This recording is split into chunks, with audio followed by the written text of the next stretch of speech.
There are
any other. Their armor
abandoned the Emperor's light.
He believed that to reject the beauty of the universe was to reject perfection itself. Yet, as he wielded the weapon, the line between admiration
To look directly into his eyes was to glimpse infinity and lose a piece of one's soul. The Emperor's children followed him ever deeper into madness, their perfection warping into grotesque excess.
came at the massacre of Kallax. The world had been a jewel of the Imperium, a paradise of sculptors, musicians, and philosophers. Its people had spent generations crafting cities of sublime artistry, each structure designed to be both functional and beautiful. It should have been a world Fulgrim loved. Instead, it became the stage upon which he would unveil his masterpiece. The Kallaxian Council had resisted imperial compliance, claiming that their art was already perfect and that no foreign power could improve it. Fulgrim's pride could not abide such arrogance. He declared that he would teach them the meaning of perfection. When his fleet descended, he ordered his warriors to bring not just weapons but instruments. As the bombardment began, the pride of the Emperor's amplifiers broadcast a symphony composed by Fulgrim himself, a soaring, tragic melody that filled the sky.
The rhythm of drums and the screams of millions formed the chorus.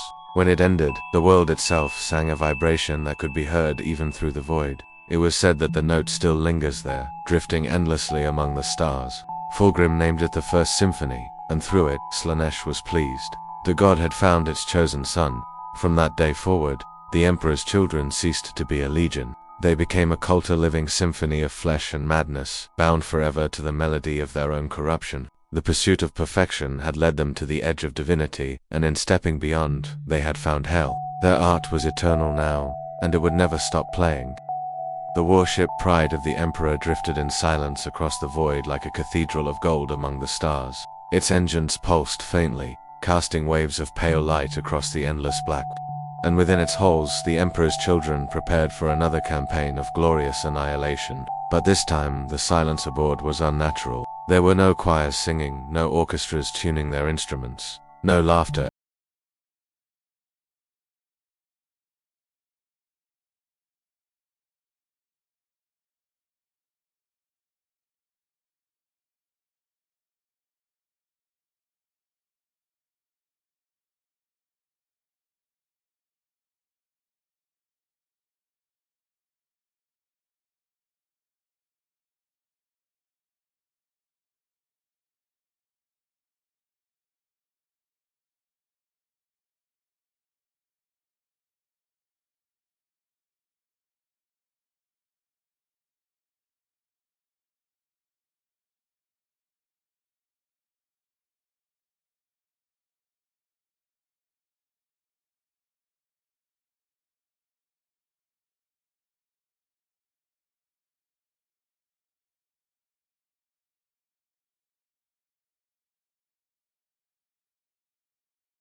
Its metal merging with his flesh, his armor splitting apart as tendrils of energy carved new shapes into his form. His scream became a song, a melody of agony and ecstasy interwoven so perfectly that it transcended both. Outside his chamber, the ship's crew fell to their knees, clutching their ears as the sound reverberated through the hull, a sound too beautiful to endure, too terrible to survive. When the light finally faded, Fulgrim stood transformed. His skin shone with a pale, iridescent glow, his features more divine than ever yet touched by something alien. His eyes blazed with unholy brilliance, and his voice carried a resonance that could bend minds. But there was something wrong. His movements were too fluid, his smile too wide, his laughter too cold. The demon had taken root. Fulgrim, the Primarch, was gone, replaced by something else, something that called itself Fulgrim.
Now their voices merged into one melodic tone that pulsed through his mind like the hum of a symphony. The law blade had melted into his palm, its substance becoming one with his essence. A weapon that was no longer wielded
echoed from nowhere. Fulgrim sat upon a throne of crystalline bone, surrounded by courtiers of impossible beauty, demons of Slaanesh who attended him as living instruments. His every movement left trails of shimmering light, his every word a melody that reshaped reality. But even among such decadence, he sought more. Perfection, he had learned, was an endless hunger. The more he tasted, the more he desired. There could be no completion, no final note. Slaanesh demanded constant creation, constant sensation. To stop was to die. And so Fulgrim created worlds in his image, planets of marble and song, where mortals were sculpted into art and pain became worship. In the deepest chamber of his flagship, Fulgrim performed the ritual that would complete his transformation. The demon inside him had waited long for this moment, whispering instructions, guiding his hands. The chamber was filled with thousands of candles made from human fat, their flames singing in harmonic vibration. Around him, his chosen champions knelt in a circle, their faces painted with gold, their weapons held like instruments. As the ritual began, the walls melted into liquid glass, and the air became thick with perfume and screams. Fulgrim raised his living blade, and sang. It was a sound beyond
served on the ship died within seconds, their hearts bursting from the overwhelming beauty of it. Even the demons of the warp paused to listen, drawn by the perfection of the sound. It was the first true offering to Slaanesh, a gift of pure sensation, an act of creation born from destruction.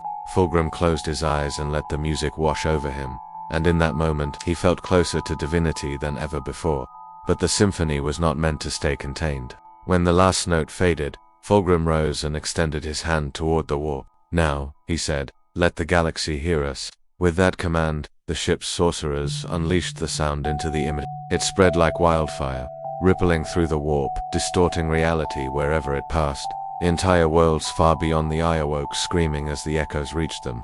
Planets where artists painted until their hands bled, where nobles threw themselves from spires in fits of ecstasy, where entire choirs burned alive in spontaneous song. The symphony of excess became a curse upon the galaxy, a haunting melody that lingered in the minds of those who heard it. The Imperium, vast and blind, could not understand the source of the madness. To them it was a ghost, a whisper of the heresy that had never died. But in the warp, the gods listened and Slaanesh smiled. Among the Emperor's children, the sound was intoxicating. It became their creed, their addiction, their identity. They began to shape their battles around it, turning every campaign into a performance. When they struck out from the eye to raid the material realm, they did so not for conquest but for audience. They painted their armor with the blood of their victims, tuned their weapons before battle like musicians before a concert. To hear their advance was to hear the approach of madness itself, drums of artillery pounding in rhythm, shrieks of the dying woven into melody, laughter and screaming indistinguishable.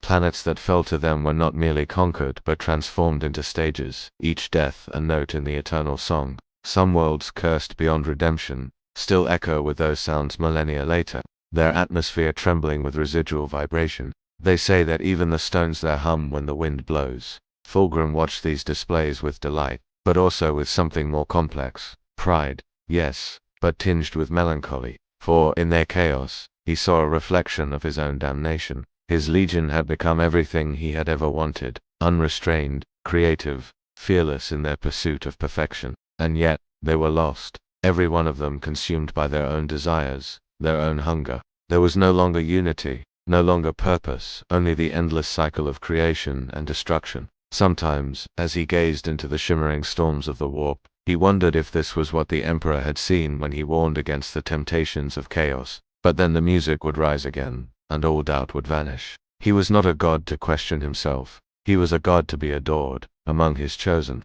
One warrior stood above the rest, Eidolon, once captain of the Third Company, now the self-proclaimed Lord of Resonance. His body was a living instrument, his lungs replaced with resonators, his voice capable of shattering armor. He led the symphony's choirs into battle, his every scream a weapon of divine destruction. Under his command, the Emperor's children perfected the art of sonic warfare, crafting weapons that used sound itself to rend flesh and shatter minds. The most feared among these were the cacophone, the earliest of the noise marines whose armor was fused with amplifiers and whose screams could turn a man's soul inside out. They were the embodiment of everything Fulgrim had created, beautiful, horrifying, eternal. When they fought, the air burned with color and sound, and reality itself seemed to bend under the weight of their music.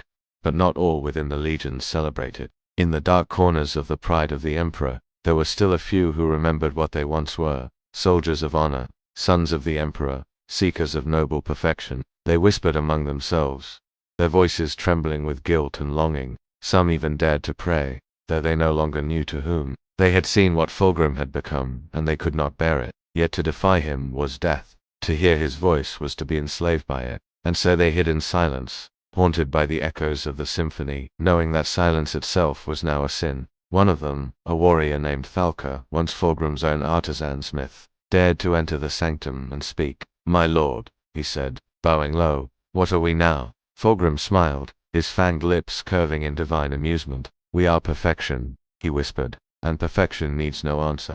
In the eye of terror, time had no meaning. Centuries passed and moments stretched into eternities. The symphony of excess grew, evolving with every performance, every slaughter, every scream. It became a force of its own, alive and sentient, a melody that fed on emotion and pain. It whispered to other legions, corrupting them, luring them to join the song. Some came willingly, others were consumed. Fulgrim's domain expanded, a kingdom of art and atrocity, where every sensation was sacred and every act of creation a prayer. And above it all, he ruled the serpent god, the Phoenician reborn, the eternal maestro of damnation. The galaxy had forgotten the man he once was. Only the song remained. The Eye of Terror birthed nightmares, but none so haunting as the echoes of the Phoenician's song. In the wake of the symphony of excess, ripples of sound tore across the warp and out into the galaxy. They were not sounds as mortals understood them, no mere vibration of air, but waves of emotion, desire, and hunger that infected all who heard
but the Emperor's children were ghosts. They struck without warning, their fleets appearing from the warp to devastate entire sectors before vanishing again.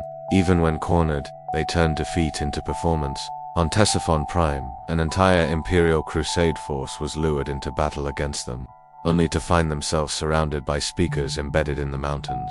The Emperor's children detonated them all simultaneously, creating a sound wave that shattered the planet's crust and turned the battlefield into a chasm of molten light. Fulgrim called it the Symphony Reborn, and it was said that he conducted the destruction personally, his laughter echoing across space.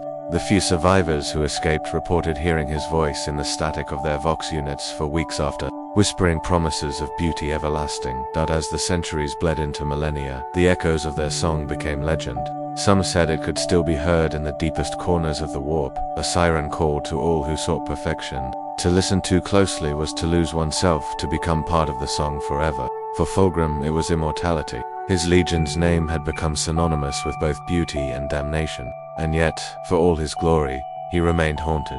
Sometimes, in the quiet between worlds, he would look into the void and see the face of Ferrus Manus, his brother, staring back from the darkness. The memory of that moment, the swing of the blade, the blood on his hands would echo through his mind like a discordant note in an otherwise perfect melody. It was the one imperfection he could never erase. Perhaps that was why he continued the symphony, because as long as the music played, he did not have to hear the silence. Perfection, once the guiding light of Fulgrim's vision, had become a weapon that devoured its wielder. In the centuries that followed the Harmony massacres, the Emperor's children no longer needed enemies to destroy. They began to consume themselves. The pursuit of beauty turned inward, festering into madness. Each warband drifted deeper into isolation, chasing its own twisted form of enlightenment. Some scoured the warp for sounds never heard before, tones so pure they would shatter reality. Others reshaped their own bodies into living sculptures, their armor fused to flesh, their nerves wired into instruments. The once proud sons of Chemos had become walking operas of agony and desire, and at the center of it all was Fulgrim, now fully transformed into a demon prince of Slaanesh, a being of impossible grace and horror, his every gesture radiating both pleasure and torment. He had achieved perfection, and in doing so, he had doomed his children to eternally chase what no longer existed.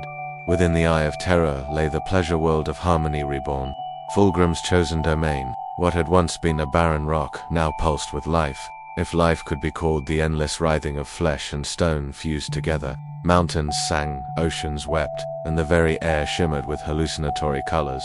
At the heart of this nightmare stood the Palace of Ecstasy, a cathedral of mirrored glass and bone, built from the bodies of those who had sung their last for the Phoenician. It was here that Fulgrim held court, a gathering of champions, artists, and monsters. Each sought his approval, each desperate to present the next great masterpiece of excess. One warrior brought forth an army of slaves transformed into living instruments. Another unveiled a battle fought entirely through the manipulation of sound waves, the enemy's deaths forming a melody. Fulgrim watched, applauded, and smiled. Yet behind that smile, something hollow stirred. The beauty of their creations no longer moved him. The more he saw, the more he felt the creeping shadow of sameness, the repetition of perfection, until it became dull. Perfection, he realized, was static, and static things, no matter how divine, eventually rot. The cracks began to show in his legion. Lucius, the Eternal, ever the duelist, found no satisfaction in his victories.